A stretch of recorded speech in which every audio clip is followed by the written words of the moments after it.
Hello everybody, my name is James Eatock. Well, you probably know that anyway, I just got introduced. Don't start. I've been working for Dark Horse on the Art of He-Man book, the mini comic book I did a little bit for. The most recent one was the cartoon guide and the encyclopedia, which was a nightmare of a book, but a book that will be out next year, I guess. So I thought I'd just start off, I thought I'd show the evolution of how I've kind of ended up doing these books and everything else. So it started with the Art of He-Man book, so I thought I'd show the filmation section, because what happened was Dark Horse approached the Parangona Foundation, so myself, Emiliano and Josh Van Pelt, and they said, do you want to contribute all your artwork to the book? We're like, well, yeah, I guess.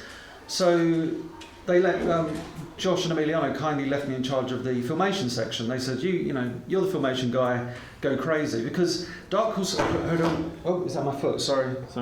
Dark Horse had already done like a filmation section in the book, and as you'll see, it wasn't very good. So this is how it was, in the actual book. So this is the final version of.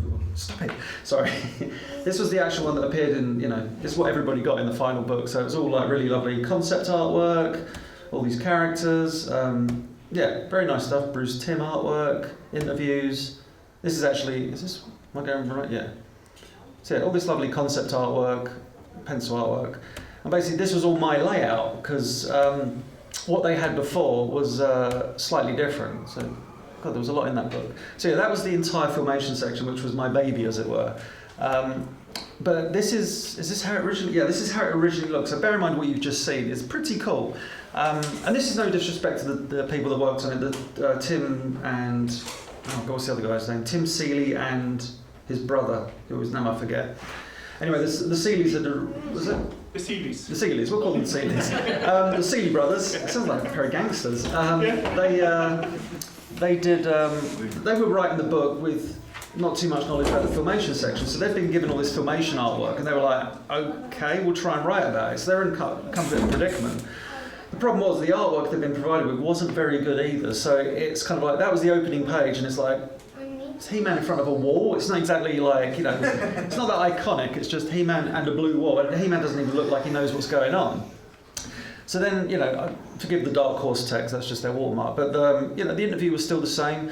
It's not bad, but and they did this structure where they wanted to break it down by pencil, cells, backgrounds, and when I eventually took over the section, I worked within that. But you look at it's just little moments throughout the book, so it's like, that's all right. But then you look, it's like these are really random illustrations of Skeletor. There's one of him walking along the bottom there, and there's one of him holding. What is that? On the right side, that was awesome. Yeah, that's actually pretty good. Where he's like with his hands back. Yeah. But the problem was a lot of the text was incorrect. So in here it says a collection of Skeletor animatics, and it's they're not to be too specific, but they're pencil drawings. They're not that. Filmation's animatics was something completely different. So their text wasn't exactly accurate, that's the word. So yeah, it was again random rough animation stuff. It's just a bit. That was a nice orco actually. I did kind of miss that.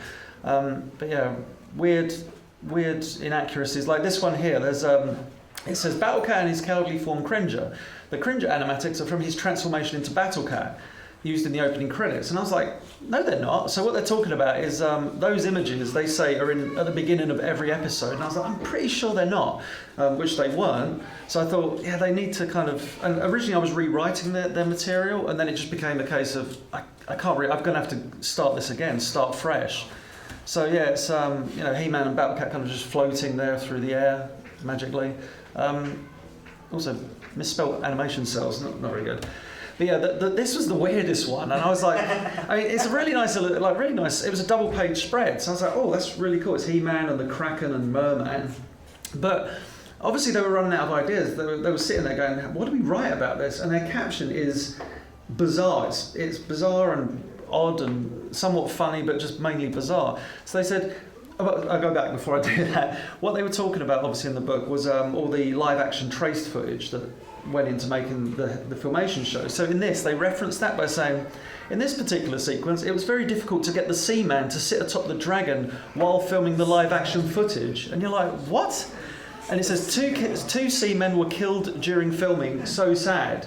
I was like, that can't be in the book, but that was going to be in the book. I was like, this is like the ramblings of a crazy person, bless him. And then, a bunch of cells and stuff. And then this was the thing that I was like, it shocked me when I read this. It says, this is amazing. Everybody who vaguely knows about Filmation's He-Man is like, is He-Man going to punch anybody? No.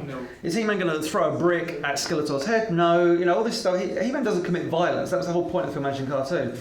And this caption, I was like, wow, I don't think they've ever watched an episode in their life, because they say He-Man was notable for breaking the boundaries of cartoon censorship and was one of the first cartoon heroes to actually punch his enemies. And I was like, when? To counteract the potential complaints about violence, Filmation added moral lessons at the end of each episode. And then adds another weird caption like, above, Teela is undoubtedly laughing at one of these lessons, while Orko is surely assuring that monster that he has no game. And they're talking about, those two pictures. So that's Orko assuring a monster that he has no game. That's Teela. I was like, this book is weird. Yeah.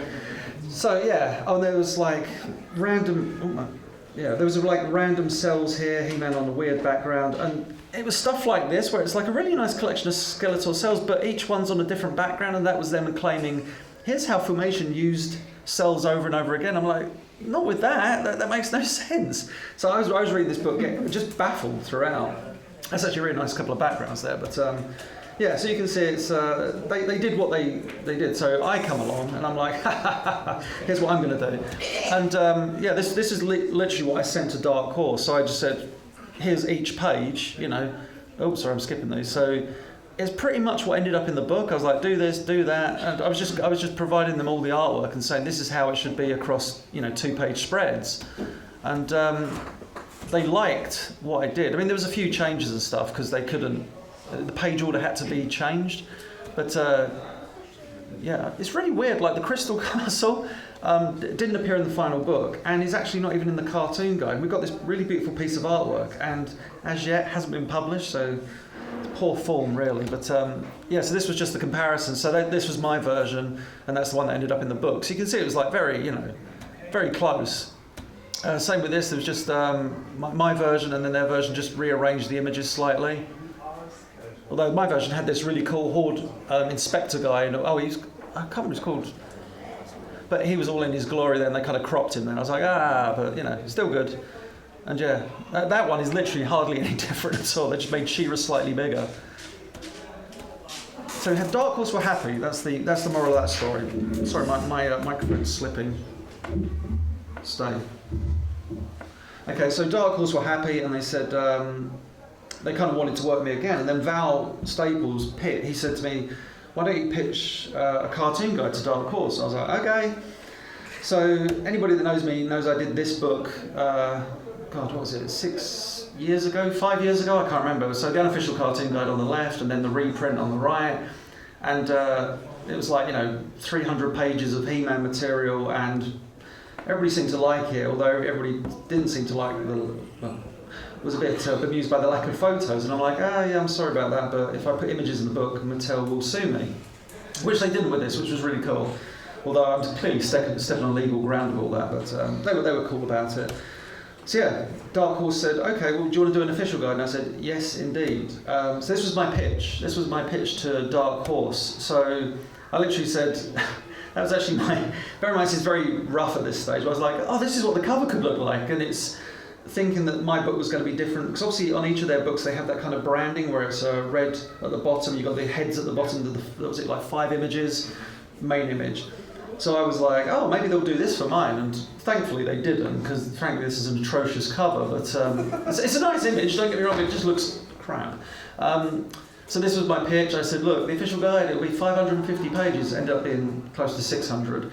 And then I'm basically pitching it to them, so 1,500 pieces of trivia, and giving all the sales points, because I really want to be paid to write this book.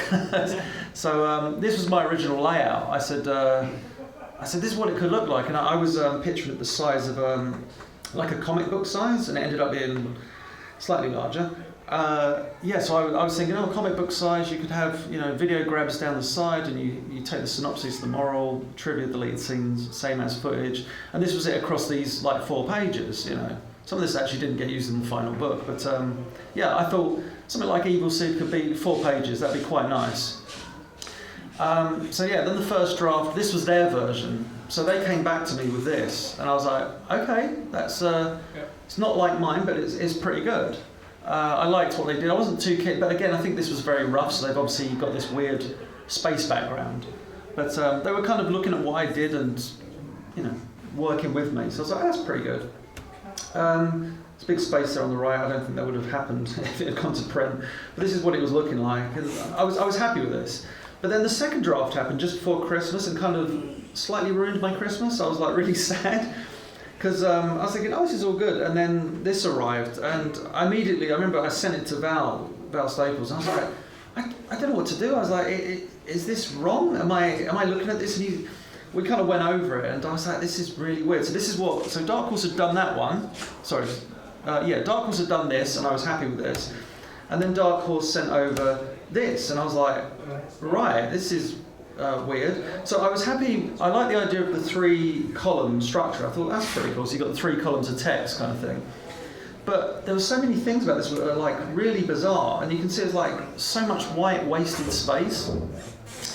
And yeah, I mean, I understood what Dark Horse were doing, but it really weirded me out. I didn't like the idea that there was trivia like randomly placed everywhere. I was like, surely if you're doing a book about, if it's a guide, you want to keep it all together. I understood kind of where they were going, but I thought, I want the trivia all in one section. That's kind of the whole point. Then there were these, like, for some reason there was a giant quote on one page. I was like, right, I'm making noises. There was a giant quote. I was like, okay, right. I don't know why, because the memorable quotes on the other page. And there was this weird, like, cast list. That's good. That's why I sent them. But it was on, like, a scroll. So I understood, like, obviously Mattel's original He-Man thing was all about the scroll, but it just seemed so randomly placed, like, there's a scroll. I was like, okay. So I, post-Christmas, I sat there and I thought, how do I go to Dark Horse and say, I think I know how to do this book better than you, like, in terms of visually, because they don't owe me anything. They can just tell me to get lost. And I thought, all right, okay, so I've written the thing. That's all they wanted me for. They don't want me to design this, but I kind of plucked up the courage and I created the design guide for this book, which it was brave and stupid, because they could have turned around and said, okay, we don't want to, we've got your text, bugger off. But they didn't, thankfully. So the design guide was this. This was me saying to Dark Horse, this is how I want this book to look, or this is how it should look. So it was quite. So I said, first and foremost, this is an in-depth guidebook to the He-Man She-Ra cartoons and not an art book, because Dark Horse are known for doing art books, and I thought maybe they've just never done like a cartoon guidebook before, so I kind of need to, hold their hand and walk them through it. So yeah, I was kind of trying to be quite stern, but at the same time, you guys are the greatest, and I'm just a schlum. But let's look at this. And they were. So I said, this is an upgraded version of my previous released book, but this one's going to have lots of images in. I said, I think with the with the right layout and use of space, the balance between guidebook and art book will be all kinds of perfect. And I basically went more text, kind of selling them on it. It's like, please read this, and luckily they did. So this was my version of the layout of the book. I said, like, we could, every episode is at least 2 pages, and I said, based on that structure, you could play with the column heights, shoving a storyboard at the bottom, or working around, but keep it. I was trying to suggest them keep everything in a structure. So you got cast, synopsis, moral, memorable quotes all over there, review there, and then down the side you've got the animation reuse, and then you've got trivia and deleted scenes. Just keep it all together, because I thought that works nicely. And then I said, let's do bonus sections as well. And I said, for example, one could cover Trapjaw's different arms, and another one was Imp's transformations, which both actually made it to print, which I was quite surprised about. And then gimmicks. I was like, let's reveal Orko's face in the book, and they really liked the idea. They're like, that's fantastic. And they were like, how do you want to do that? I said, let's have an acetate overlay that you pull back, and there's Orko's face. They really liked that. And then another one, which was an acetate overlay that shows the difference between an episode and then the original storyboards. And again, they really liked that. And then the best one was this little, if you get the book, when you flick through the bottom, you flick through the book's pages, He-Man runs in the bottom corner. It's a really, although if you flick it the wrong way, he runs backwards, so it's, it looks really, you got to get it right.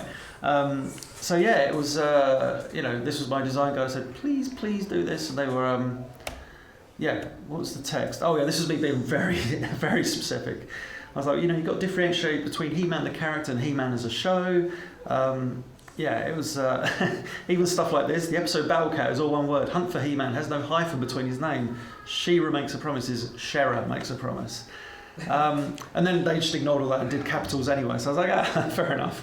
And there'd been so many, I don't want to say so many complaints about the Art of He-Man book, but a lot of the things I'd seen online were bemoaning the fact that you had these really beautiful pieces of artwork that were cropped within an inch of their life. So I remember in the Art of book there was a really lovely sorceress illustration, like the toy version, and it was like just her upper half, and it was like, I want to see the whole thing. So this is me saying to Dark Horse, I know you like usually cropping stuff, please don't. So I was again, it's a bit of a risk to tell them how to do their jobs, but they were again so lovely to work with. So I said yes, no. So like show the full image in the book, don't crop it, because people would rather see. I mean, don't get me wrong, this Skeletor is cool, but seeing the full image in its glory, that's what you want to see. And then I did suggestions. I said, look, when we get a storyboard panel that relates to the artwork, try and kind of keep them together so people can see the evolution of an episode. I said there aren't all that many comparable pieces, but so it'll be worth doing this every once in a while. This was something, this was a random one that luckily they didn't do. I said, we could, if it gets too black and white in the book, let's colour storyboards. And I remember I sent it to Duzan, who was the colourist in the book, and he was like, no, don't do that. I was like, okay. So that was just, that was like a random idea. But then I did say, due to the nature of the book, storyboards and pencils, it may look a little too black and white. So I said, we can always start colouring, the character models, thinking that probably won't happen. And then we did colour a lot. So there's He-Man waving at the end saying, thank you for reading this design guide. And Dark Horse's response, which wasn't a photo of them all going, "Way!" It was a PDF of like the first, I think, 6 or 7 episodes, and I was like, "Oh my god!" I was like, they actually went for it, because the first thing you do is you have your vision, and you're so kind of glued to that, the one you saw previously. I was like, actually, have I got the comparison? Yeah, so that was my one. I was like, I want this, and they were like, well, here's our version. I was like, well, it's not mine. And then after about 5 minutes, I'm like, it's not mine, but it's actually better, because it's that's a bit too, all the text is a bit too together. And I was still doing this 2-column thing, and then they come back. I'm sorry, I must be on a wire or something. I don't know. So I'm not doing anything. Honestly, Nils, am I breaking down? Hello. Oh, I talk loud enough, right? We don't need a microphone. So yeah, okay, I don't know what's going on. Mic, I don't know. Hello. Okay, I'll try again. Thank you. My version was. My version was that one. Theirs was much better. They had a better use of space. They did this 3-column structure that was really nice. But yeah, more importantly, they kept it all together, which is what I'd been after. So there was literally the first 2 pages I saw, and I was like, "You guys are amazing." So I was rather happy with that. That was how that was. So yeah, that was like the first version, and then what's going on here? So I said we'll need to include like a video capture at least 1 per episode, because otherwise, some people need a visual reference so they know what episode it's from. So we shoved in the video capture, which unfortunately meant you lose 2 storyboards, but it makes it all better, I think, in the end. So lack of colour. So when I was going through the book, like the first few, they'd send me over chunks of the book at a time, so like a chunk of pages, another chunk of pages, and I'm going through this, and I'm thinking, like it got to this episode, and I was thinking, it's all very nice, like really lovely artwork and stuff, and concept pieces and deleted scenes, but it's very black and white. And then it got to this page, and I was like, that's all really lovely artwork, but by God, that's black and white. So I said to Duzan, Duzen's such a lovely guy, but he's just like so into his animation. He'd started about a few months prior just randomly trying to recreate the Filmation color palette, because Filmation didn't use the same color palette as every animation studio in America. They did their own thing. So he'd randomly just been trying to create all the color palettes and like trying to figure out whose color was what. So I said, do you want to colour these? Like, do you want to start colouring things in the book? And I'll pay you. And he was like, yeah, sure. And he said, well, I've got the colour palette. And I was like, oh yeah, that's amazing timing. So we literally went through the book and just started doing that to colour characters. Now, it's part of me is like, well, it's kind of cheating. But at the same time, it's like, but it makes it look better because that's nice, but that's really cool. It just makes it stand out. It breaks the layout of the book, as hopefully you'll see when you get the books eventually. You'll be able to see you get black and white pages, heavy storyboards, and then you'll turn the page and it's like a plethora of colour and stuff. And it's so that was like the first version of Cosmic Comet. Then the next one was that. So you can see how it just builds up between those. Like, we dropped the video capture in. Oh, that was the panel on the bottom right there is, or the bottom of the right hand page was. Horizontal, it's supposed to be vertical because it's Castle Grayskull into the moat around it. So I was like, yeah, that's better because that's correct. And then that was the other thing. It was a case of, hopefully you can all see on the bottom right, there's a huge space where He-Man's running. So I think about a week or so before the book went to print, I just went through the entire book trying to find every little space and fill it. So I found like a model sheet of the cosmic comic creature, and I was like, get him in there, And we were literally just trying to squeeze as much artwork in as possible. Because originally when they said, how many episodes are there? I was like, 223. They said, yeah, give us like 4 or 5 pieces of artwork per episode. I was like, yeah, sure. And then when the drafts of the book started coming in, it was apparent that that's not enough artwork, so I had to scan another, I think it was like 250 pieces or 300 just for the book. So yeah, and then there was stuff like this again. It's you got Prince Adam with the He-Man shield. It's like, that's really cool, but there's a lot of space either side of him. So luckily I had, so yeah, you can see there, lots of space. So let's fill that space in. So we get Prince Adam the storyboard with the shield and one of the pieces line up from a previous scene, so you can see the shield in all its kind of detail. But I thought that'd be good just for each kind of piece to, show it in other contexts and just, make it look good, I guess, and fill all the white space. And then this one was really random because I really, the return of Orko's uncle, which this episode is from, the storyboard artwork by Barry Caldwell is really nice. He went on to work on Tiny Toons and stuff, so his style is very, very cartoony. So I had this comparison one. I wasn't too keen on the layout artwork at the time. I was like, yeah, it's all right. It compares to the bottom. You can see her jumping in the shot, and she's jumping up there.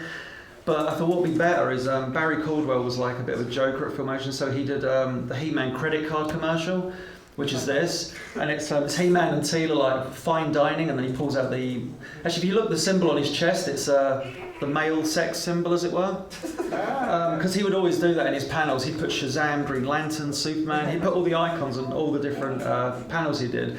So he did this thing of like, the Masters of the Universe credit card, never leave home without it. So I thought, yeah, put that in as well. And then there was sometimes where I'm like, why am I even doing this? Nobody's going to notice. So we had this. It's like, that's all right. But if you look, so there's if you look at the video capture, there's Malek sitting opposite Teela with his arms folded. And it wasn't until I actually did the capture I was like, oh, Malek's arm's green. So I was like, that needs to. So actually for the book, I corrected it, and I'm like, nobody's going to notice this stuff. So yeah, I was doing random, minuscule stuff like that, and again, really nice. It's just, I think these are just a few of my favourite pages, as they say. So what's really good about these storyboards featuring this character Mira is that she looks like Battleground Teela, but this is like circa 1983, so it's a while before Teela became Battleground Teela, as it were. So they were going through these, and this was the original page, and it's a really cool thing. But I said, let's make it more dynamic. Let's colour and throw in some storyboards, and we called this the King Randor action page, because there's just so much going. He's fighting, he's dancing, he's got a club, he's just standing there. But it was just like, let's just make it like the ultimate King Randor page. These were like 2 really lovely pages in the book, in one of the episodes, which is Orko's Missing Magic. And it was Tom Cito who designed these characters, this little Gronk thing and TikTok. And it was just I had the storyboards, there was all these sketches at the back, and I thought, my God, I've got to include these. So it's just, there's a lot of that in the book as well. So, and then there was stuff like this, where it's like, oh, Quest for the Sword. This is one of those pages, I was like, the layout on this page is just random. You've got just sketches of He-Man and monsters. So I thought, I know it's Quest for the Sword, so let's talk about the fact that originally He-Man was going to have half of the Sword of Power. So that's what Filmation were originally going to have, He-Man with half sword and Skeletor with half sword. And it got to that point there, so you can see him in his I have the power pose, but if you look at the sword, it's half of a sword. So that's what the little caption on the left there talks about. So again, it's just making the book kind of, it's an episode that's like, yeah, and it's like, let's put some real good facts in, so I just shove that in there. Again, like really nice page, but a bit too heavy on the crappy aliens at the top of the page. So I was like, get rid of those guys, I'm going to colour these two, and then shove Tila up there. So that's how it looks in the book, and it's just making, you know, you make certain things work a little better. It's like, yeah, don't get me wrong, those aliens are okay, but Tila looks better, so yeah, we did that. Again, I remember when you go through the book and you look at pages, and you're like, oh, this is really cool, and then you get to this page, and you're like, oh god, there's not much going on here. So, you know, you just start shoving random stuff down to see what sticks, and it's all relevant to the episode, but you know, you colour Orko, this little green dude, and shove Buzz off in there, and yeah, and it kind of works. The same with this, again, filling space. It's like, you go, where can I place some stuff around here? So it's like, I know, next to Isa. So you colour Isa and shove these little storyboards next to him. And then this was one. This one was weird. It was this. You can't really see it in detail, but Prince Adam, his arm is like detached. I can get the mouse, but there. His shoulder thing goes there, and then his arm is like about a foot lower than it should be. So I'm like, that's not very good. So we decided to use another pencil sequence that's much better. It's like proper, and then throw some storyboards up there. And then this was a lot of fun because you're like, again, what I was talking about earlier about black and white pages. It's like black and white, black and white. It's like, do you know what would be better? Let's just colour the hell out of them. So we coloured in all the space pirates, and then Duzan was like, do you want me to colour him as well? And I was like, no, leave that dude at the top black and white because it's not. Again, it's nice to break it up. This was a really cool storyboard panel of He-Man pulling back the storyboard itself. Again, that was something the artist just did for fun. And again, I was like, oh, the layout's really good, but those guys are a bit lost up there, so we kind of just shoved in some colour model sheets and some guy's head, who's not Buzz-Off, but looks a lot like Buzz-Off. Again, another page of black and white stuff and giant widgets, and I'm like, no, so colour Spiker and do a different version of the Gamba in there. So it was again, filling space, make it. I think in the end it was like 2,000 images in this book, so it's a lot of images. Yeah, modular, and again making it look better between the two. And this was actually a really cool one because I was working alongside for certain pieces. The Paraniana Foundation gave me about 25 pieces, and I was like, right, okay, I'm gonna have to work very selectively what I'm going to use. So for some reason I thought, I know, we had, the foundation had about, I don't know, so many development sketches of the toy maker, the little character on the right there. So on the bottom left is just the entire development of his character. It's so random and so pointless, but I thought it looks good in this page, you know. But yeah, this is one I had no storyboards for, unfortunately, so it's just a lot of model sheets. This one, random dudes, it's like, yeah, they're all cool, but again, colour the hell out of them, and yeah, you've got Blue Dude and Walrus Man. They were never given names, but I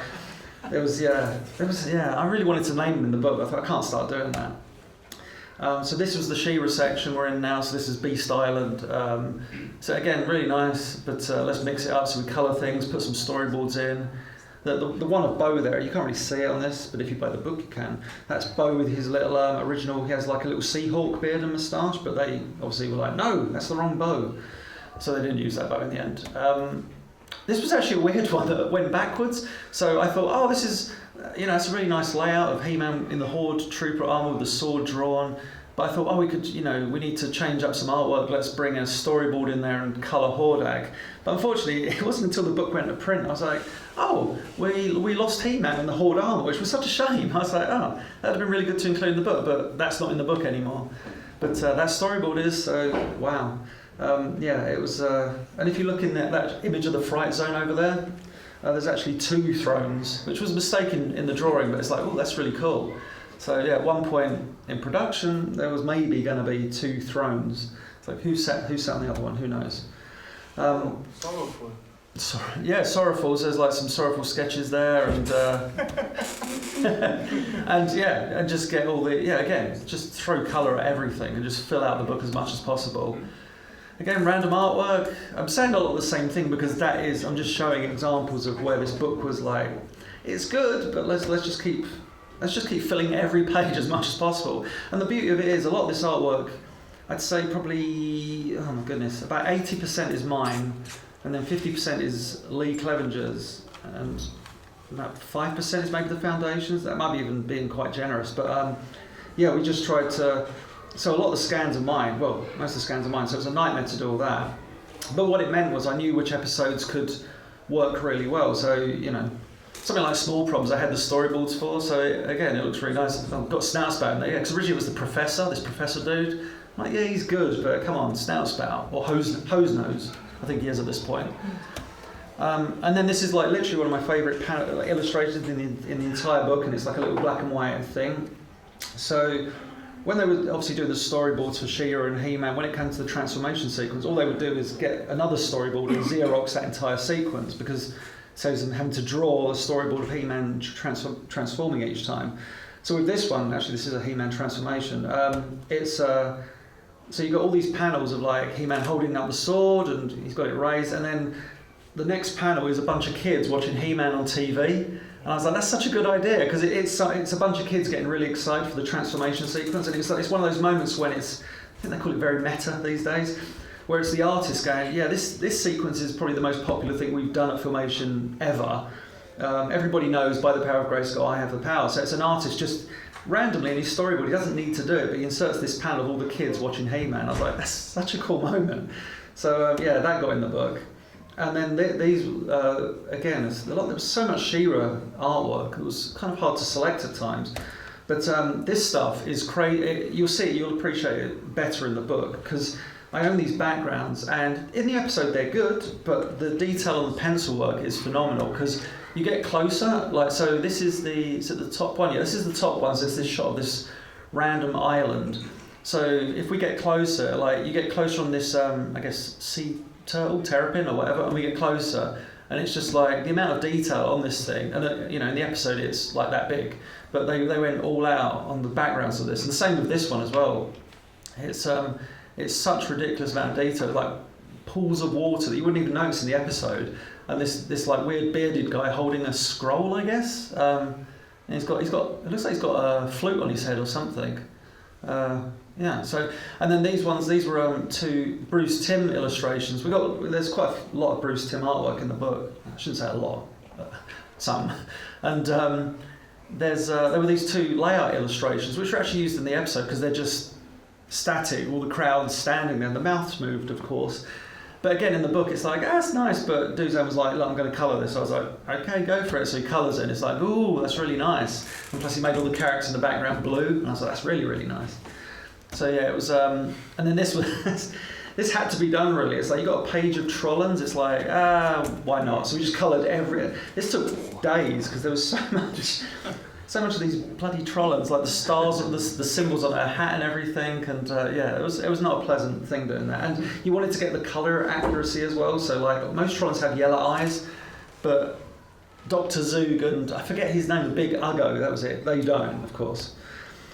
And then it was quite nice the way it ended, because so the last episode of She-Ra is Swifty's baby, and so episode 93. So luckily I had the storyboards for that episode, and it worked in really nicely, because you have all these storyboards in the book and all this artwork, and then amazingly I actually had the last ever storyboard done for He-Man or She-Ra, and it's this, and it just says at the end, and I was like, that's such a cool way to like have in the books. It is like that's the last ever time they were done, you know, ever appeared on screen, and then yeah, we kind of had other stuff at the back of the book. So there's the Castle Grayskull cutaway, which you've probably seen. Robert Lamb posted this black and white image of Castle Grayskull, and it was just what one of the background artists did years ago, and he was like, you know, I'm going to try and figure out where everything in Castle Grayskull is, because when they're doing those cartoons, you're making it up as you go along. If you walk down this corridor, you'll end up there or whatever.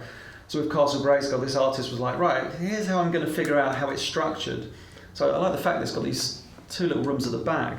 But yeah, it explains it. So Duzan again was like, do you want me to colour it? And I was like, you think you can colour this? I have no idea what you can do with it. And he's like, I've got an idea. And he coloured it, and I was like, wow, he really is quite good at this.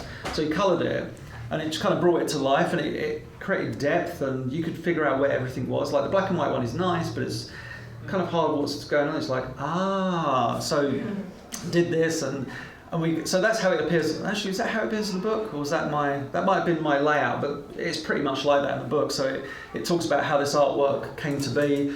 Then talks about Castle Grayskull being, what is it? I forget. Was it graveyard of giant beasts that roam the planet in all of its reformations. So basically, Castle Grayskull and the bridge going up to it are supposed to be two monsters that were locked in battle, which is like, ooh, that's pretty cool. But again, they did all this stuff, never mentioned it in the cartoon. It's like, could have done it. But yeah, at the bottom right there's like a guide to each room. So what are the last two rooms? I don't know, but yeah, a bunch of rooms. And then Robert Lamb wrote the foreword in the book, so it's just the text. But I was like, I want to get an illustration of him and Skeletor in there. And then Dark Horse were like, no, we don't want that. So that doesn't actually appear in the book. But for a while, I was quite sold on that idea. I was like, that looks really good. And then afterwards, I was like, no, it's a bit too silly. So it's just in the book, it's just Robert Lamb's text. And then the cover was, so this is my pitch. So everybody was going on about, it's just, why they? Because originally, it all came out and everybody's like, why is it a He-Man book? It should say She-Ra on the cover as well. And I was like, it will. It will. It's just that for marketing, they really wanted to sell it as a He-Man book first and foremost. So with this was my suggested cover. I said, look, He-Man and She-Ra, and then their heads at the bottom. Let's go with that. So that was my first ever mock-up. So this is literally me taking cells and backgrounds and heads. I was like, yeah, that's all good. And then that was the mock-up I did where I coloured He-Man and I created the lightning around him, and that went out, and a bunch of She-Ra fans understandably got a bit annoyed because they're like, isn't this a guide to He-Man and She-Ra? I'm like, yeah. They're like, where's She-Ra? I'm like, don't worry, this is just, like I said, it's an early, you don't get a cover that comes out that's the final cover. So this was like the first version of the cover that went public. So they were always going to call it a He-Man She-Ra book. So yeah, and this was another version of the cover I did, but they didn't like that because He-Man was slightly too offset. Does a little dance. So yeah, it's stop it. Sorry, I got quite thingy there. So yeah, it's that's a really cool image, but I'm looking back, I'm so glad that they didn't go with that.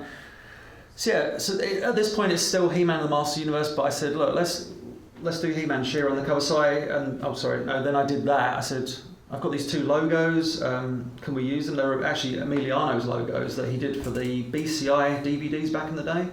I changed the She-Ra one slightly so it wasn't as harsh. And this was I said, right, let's kind of go with this.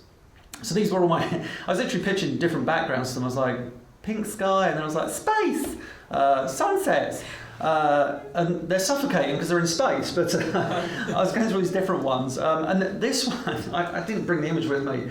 But the image of the TV screens, back about 10, 12 years ago, I used to work at a DVD company, and we would do DVD menus, and there was a TV show starring Hugh Laurie and Stephen Fry, a couple of British comedians, and the series was called Fry and Laurie. And for the DVD menus, it was like, we'd been presented with all these, kind of images, so I took their still image, which was both of them stood there, with all these TV screens in the background, which I coloured blue, and they were like, yeah, we like that for the DVD menu. That was 12 years ago. I was like, shall I reuse that idea? I was like, yeah, why not? They're never going to use it. And then, sure enough, that was like one of their favourites. I was like, oh, right. So then I gave them, they were like, we want to see him in the transformation poses. And I was like, okay, it's going to be a bit awkward though, because he's kind of like, here I am. She's like, yeah, I'm over here with my sword. So, yeah, and then I did that with the screens as well, and then that one as well. So I went through all these different ones. Oh, sorry, but yeah, and then they eventually went with the one that obviously saw print. But yeah, the back cover was a bit of a thing as well. So that was originally what they wanted, and I was like, it's just a video grab, it's all right. So I suggested that one, which was a thing Lee Clevenger created from various images over the years he owned. I was like, yeah, that's pretty cool. And then I suggested that, and Dark Horse were like, yeah, we like that. And then I suggested that, and they were like, no, we don't like that. And I was like, oh, okay. And so then I joking, it's one of those things where you think they're not going to go with that. So I said, well, how about this? It's a really cool image that I used to have on a website 16 years ago. And they were like, oh my God, that's the best image ever, do that. And I'm like, oh shit. Because what it meant was that I had to recreate, this image is 16 years old, the one you're looking at here. So I had to basically recreate it. This was like maybe 100 DPI, and anybody that works in print, you have to have images that like 400, 500, 600 DPI. So I thought, right, I'm going to have to colour all these characters and basically recreate this background, which again took days. So yeah, that was, this is the process. So yeah, I first I got the sky, then I put the rock there, then I put the moon there. So it's all like layered and stuff. Then I thought the moons need to glow, so I gave it a little glow. Then I put the character, I like the way that, yeah, it's just magic, then I just plopped them down. That was such a nightmare as well. Because also what happened was, on the left-hand side of the rock, King Randall was just levitating, so I had to keep drawing the rock to cover his legs. I think, is that the final one? Oh, there's the final one, yeah. So I had to, his feet were just, actually that foot is still, God, I hope it doesn't look like on the back cover, but his leg is actually just dangling there at the moment, so yeah, gravity. But yeah, that's what they went with. We finally did that, and that's how it appeared, and I was like, hooray! And you'll see that pop up on Facebook loads now, and yeah, I don't know if it's on, yeah. So yeah, it's a really cool back cover. And then the final front cover, for the longest time, was this. This is what they went for. They were like, right, that's our final cover. I'm like, brilliant, let's start doing this. And then, again, about a week or two before it went to print, they were like, we need to change the cover. I'm like, oh God, no. Because this is, again, spent hours, close to days, trying to get this perfect. Because, you know, it's a cell of He-Man and She-Ra. And I had to shade it and do the highlights on it, because I wanted to make it look really, really good. So again, with the TV screens, they were like, yeah, we're going to go with this one. So this was the one. This was the one until 2 weeks before it went. So this was the final cover again, which was this one. So that's the one they eventually went for. And it was amazing, because I gave them all these video grabs to use on the back cover. And I said, they're all in this order, this particular order. I said, so as high as possible, because then you got all the early episodes.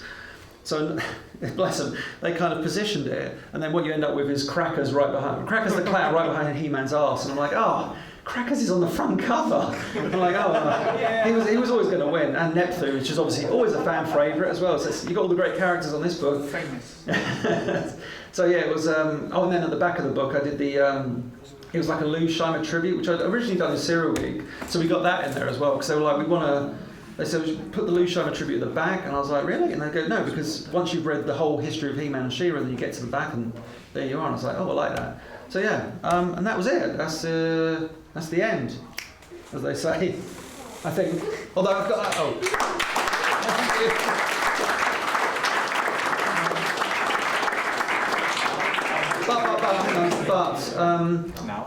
where is it? Oh, there. The guys who are making this He-Man documentary in America, you might have seen it. Is it called The Powers of Grayskull? The Definitive History of He-Man. Yeah. They sent me like an exclusive clip for Grayskull Con. They said, like, you're going? I'm like, yes. They're like, can you promote it? I was like, yes, of course. So it's about a 7-minute clip, and there's nothing groundbreaking, but you get to see all the different people who are interviewed, including this guy as well. So I'm only in it briefly, thank God. But there's, yeah, it's pretty cool. So here we go.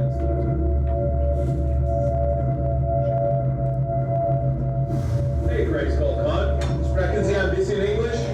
I hope so. That's all we speak. Well, you speak, obviously, a little bit of German. It's called grocery store German. Okay. I can point and go, Käse, Rinderfleisch, Hackfleisch. It's very sad. I'm being judged right now. Why are they watching us talk here in sunny California? Why are we in California? Why are we so close to Malibu and the Pacific Ocean and Santa I Monica? think we're doing a little shooting for Power of Grayskull, the definitive history of He-Man and the Masters of the Universe, and our good friend James Eatock is probably on stage. Is he right there? Is that him? Over there, maybe on that side. We don't know the layout. But thank you, James, for taking this footage. Who have we been shooting this round? Well, I think we've been shooting some interviews with people like Richard Edlund. Richard Edlund. Yeah. Justin Marks. And? Gary Goddard. And? Anthony DeLonges. And? Justine Dancer. And? 100 other people. 100 other people, it would seem. Who did you think I should have named there? I don't know. I kind of like leaving a few surprises for the crowd. I think maybe we should cut to some clips and see who they can see and who we didn't name. I'm going to let's cut to those clips. You ready? 1, 2, 3.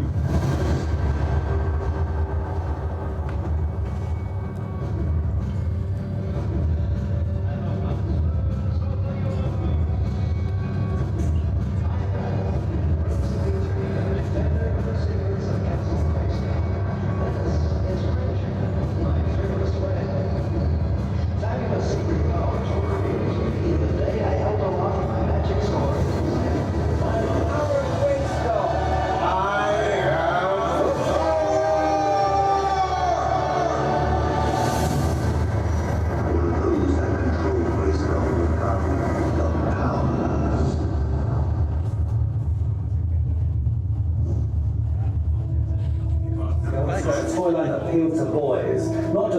I am action figure man, G.I. Joe action. They wanted a big muscly man. Boy, with He-Man they created like kind of an absurd looking muscly man. Shell says, well, do you have any more of these figures? I said, oh yeah, here's the hero, here's the villain, here's the first sidekick, here's the bad guy. At that time, Beastman was actually a bear, but it was too much like the Wookiee, so I started changing it, and I knew that kids love apes. It was more than just the moment. There was more to the character than that. When He-Man came out, I think action figures are pretty much, especially with the play features, were kind of a new thing. Some of the elements are like, especially dolls, it's the little stuff. You'd say, you know, like we need a cannon, so I'd add the cannon here. And then it would evolve, and you'll see here, this was the final sketch that was presented. Put a saddle on it if it's as big as a horse. I don't care. So they put a saddle on it, and that's how we came up with the Battle Cat that He-Man would ride. Doesn't it make sense that Skeletor's in the skeleton castle, right? It makes sense to me. It made sense at the time. They thought he had a sword that was going to be violent. This was coming out of the least violent era in children's television. Monday through Friday, kids come home from school. It's got to be at least 13 original weeks. And that adds up to 65 half hours. And that adds up to working year-round for all the animators and all the people in Filmation. When He-Man was, swinging the sword back, instead of going this way, I really pushed it. And when he was swinging the sword like this, I really pushed it.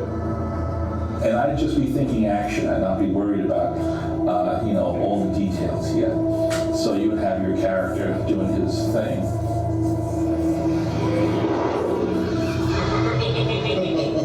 Merman, get out of my face. I'll tell you what to do. For the honor of Grayskull!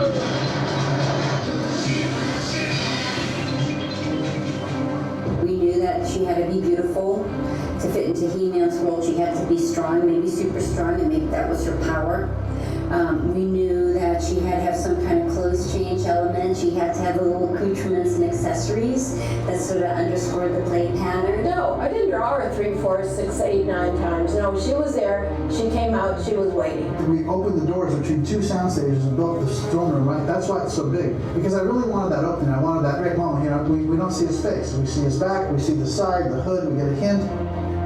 My analysis of the throne room is, okay, if this is the seat of all the power of the universe, power is neither good nor evil. It's what you make of it. It's how you use it. You saw in one thing where I took this and I used this flashing. That's what he did. I thought I'd do that to sound from my shoulder.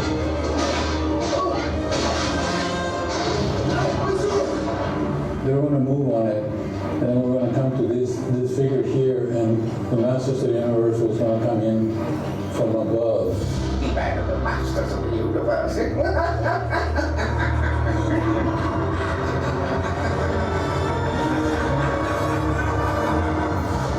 Kids grow out of the toys, but the Masters fans don't really stop being fans. So essentially you've got a huge amount of power and a huge amount of magic. And that is the power of Grayskull.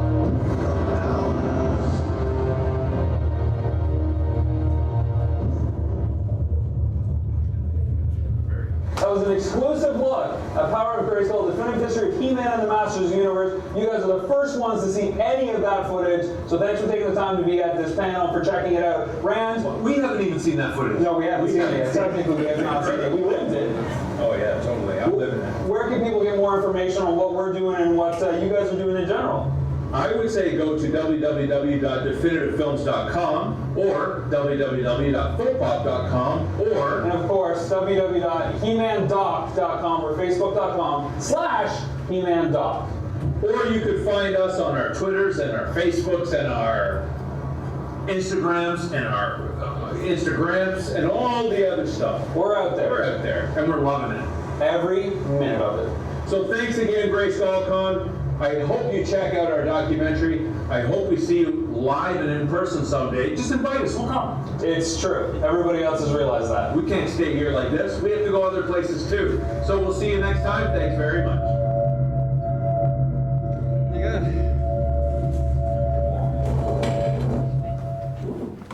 The end.